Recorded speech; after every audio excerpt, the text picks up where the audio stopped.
Hi guys, this is Vicky Sharma. Today we gonna talk about the problems related to trigonometric ratio.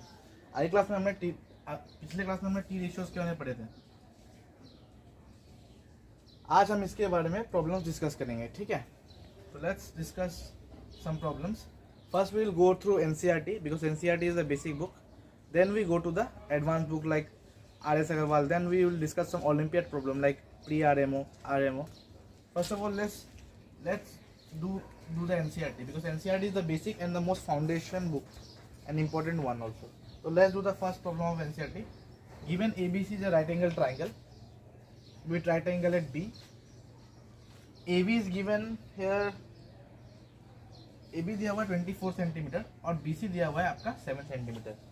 हमें find करना है sine A, cos A, sign C, cos C.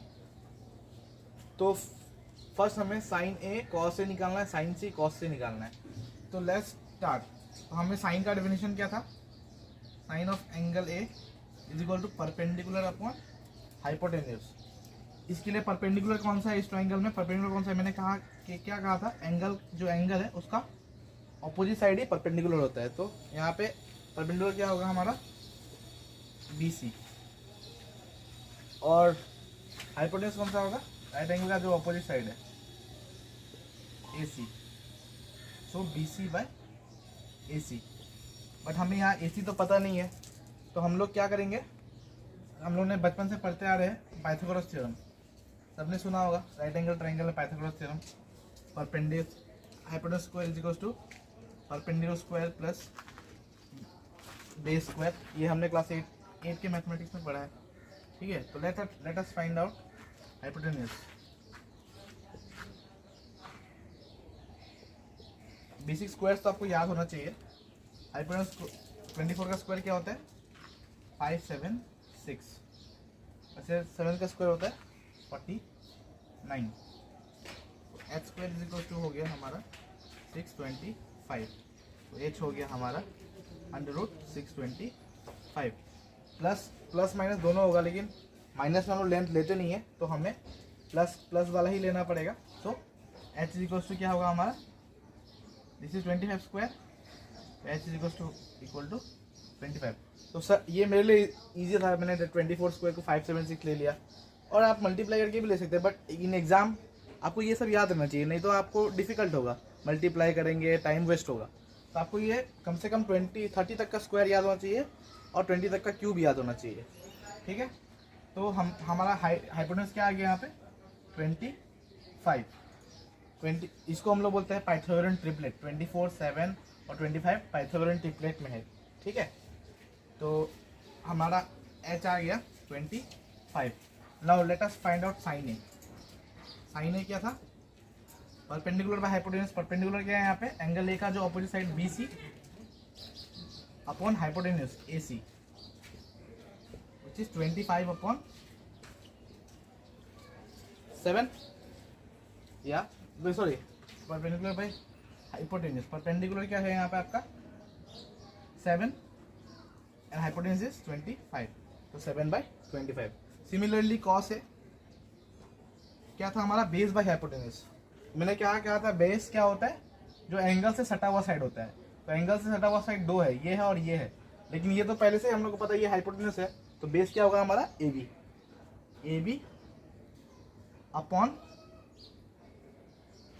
AC which is equals to 24 upon 25. So sine A आ गया हमारा 7/25 and cos A is equals to आ गया हमारा 24/25. तो ये हमारा फर्स्ट प्रॉब्लम था सॉल्व करने के लिए NCERT में. तो आपको यहाँ तक समझ में आया होगा. चलिए हम लोग नेक्स्ट क्वेश्चन की ओर जाते हैं. सिमिलरली सेम दिया हुआ है हमें. यहाँ पे आप साइन सी निकालना है. देखिए एंगल के लिए टी रेशियो अलग हो जाएगा. मैंने बोला था ना, एंगल और साइड्स के रेशियो पे डिपेंड करता है. अब सी के लिए साइन का जो रेशियो होगा वो अलग हो जाएगा, क्योंकि हम लोग एंगल सी का बात करें. अब एंगल सी के लिए परपेंडिकुलर कौन सा होगा? एंगल सी के लिए परपेंडिकुलर कौन सा होगा?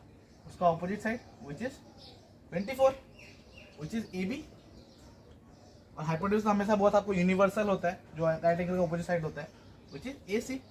तो यहाँ पे आ गया 24 अपॉन 25. सिमिलरली कॉस सी निकालना है. कॉस सी क्या होगा हमारा, बेस बाई हाइपोटेन्यूज, यहाँ पे बेस क्या है BC, क्योंकि इस एंगल से सटा हुआ साइड ये है BC और AC है, बट AC तो हाइपोटेन्यूज है, बेस क्या होगा हमारा BC और हाइपोटेन्यूज क्या होगा हमारा AC, BC upon AC which is equals to 7/25। तो हमारा आ गया साइन ए भी निकाल लिया, कॉस ए भी निकाल लिया, साइन सी भी निकाल लिया, कॉस सी भी निकाल लिया। तो यहाँ पे हमारा ये प्रॉब्लम सॉल्व हो गया। लेकिन जानने की बात ये है कि एंगल पे ही टी रेशियोज डिपेंड करता है। एंगल्स में sine of A, sine theta अलग हो सकता है, साइन फाई अलग हो सकता है, एंगल पे ही ट्रिग्नोमेट्रिक रेशियोज डिपेंड करते हैं। ठीक है, इस क्वेश्चन से यही सीखने का था। ये तो कोई भी कर लेगा, लेकिन सीखना क्या है, क्वेश्चन से हमेशा कुछ सीखना चाहिए। मैथमेटिक्स का मतलब क्या होता है, बेसिकली इन फ्यूचर जब आप मैथ्स करोगे तो प्रूफ बेस्ड मैथमेटिक्स करोगे, क्योंकि इन फ्यूचर सारा चीज़ तो कंप्यूटर कर लेगा, कंप्यूटेशन वाला चीज़। तो प्रूफ में क्या है, आपको हर स्टेप में कुछ लॉजिकल लिखना होगा। तो आपको अगर लॉजिक ही नहीं पता तो आप आगे जाके बहुत प्रॉब्लम होगा आपको। ठीक है, तो अभी से लॉजिक समझिए। और मैं आपको प्रॉब्लम करने का आगे एक चीज़ बताना चाहता हूँ कि साइन ए का जो वैल्यू होता है, साइन ए का वैल्यू जो होता है, साइन ए और कॉस ए का वैल्यू जो होता है वो लेस देन 1 होता है। क्यों होता है ऐसा? अगर आप बड़े क्लास में जाओगे तो ग्राफ होता है हमारा साइन ए का, कॉस ए का भी ग्राफ होता है। ठीक है, तो ये तो आपको पता नहीं है, कॉस ए का ग्राफ भी 1 से -1 के बीच में, साइन ए का ग्राफ भी -1 से 1 के बीच में ऑसिलेट करता है, वैसे कॉस ए का ग्राफ भी। ठीक है, बट अभी के नॉलेज के डोमेन से हम लोग कैसे निकाल रहे हैं कि साइन ए का जो वैल्यू है वो लेस देन 1 होता है और कॉस ए का वैल्यू भी लेस देन 1 होता है। क्योंकि देखिए, this is mathematics, real mathematics. ये आपको समझना आना पड़ेगा कि लेस देन 1 होगा क्यों। साइन ए क्या होता है हमारा, परपेंडिकुलर बाय हाइपोटेन्यूज। देखो ये फ्रैक्शन पे ध्यान दो, ये रेशियो पे, perpendicular by hypotenuse, hypotenuse is always greater than perpendicular, so hypotenuse always greater than perpendicular. तो ये जो रेशियो हो गया क्या हो गया, प्रॉपर फ्रैक्शन हो गया। और ये जब डिनोमिनेटर बड़ा हो जाता है न्यूमरेटर से, तो वैल्यू क्या होगा, लाइज बिटवीन 0 to 1। जो वैल्यू होगा वो x का वैल्यू, जो भी कोई वैल्यू आएगा इस रेशियो का, x मान लेते हैं, वो हमेशा 0 से 1 के बीच में लाई करेगा, मतलब हमेशा ही 1 से छोटा होगा। सिमिलरली कॉस भी यही होता है, base by hypotenuse.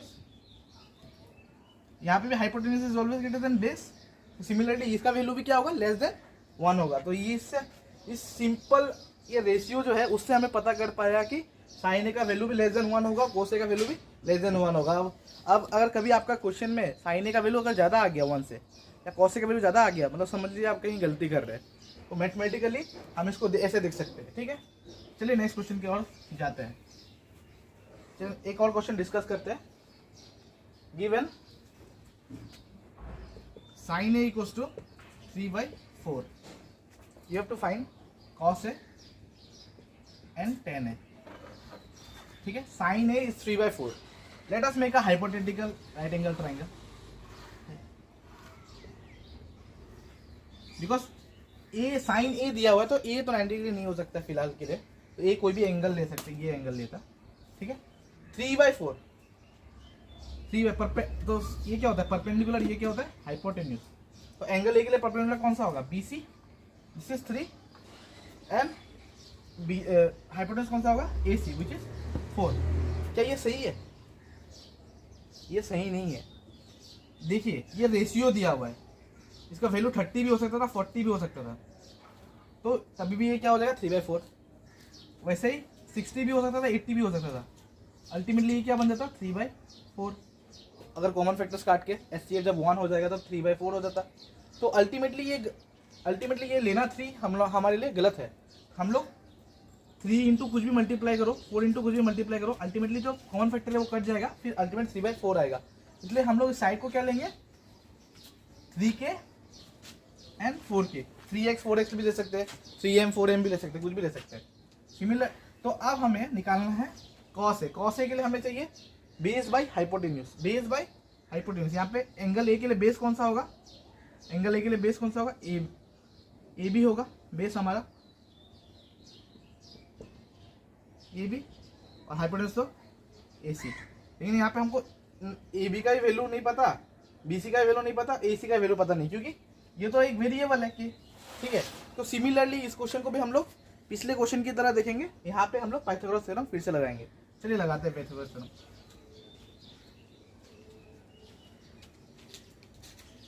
A B square is equal to, sorry A B square नहीं होगा क्योंकि हाइपोटेनस स्क्वायर होता है। Hypotenuse square is equal to perpendicular square plus B C square. देखो ये जो परपेंडिकुलर जो है वो रिलेटिव है, इस एंगल के लिए परपेंडिकुलर ये है तो इस एंगल के लिए ये परपेंडिकुलर है, तो दोनों ही परपेंडिकुलर का काम करता है, ठीक है। इसलिए ये देखिए ये भी 90 डिग्री है और ये भी 90 डिग्री है, ठीक है। चलो ए सी स्क्वायर, ए सी हमें पता है 4k,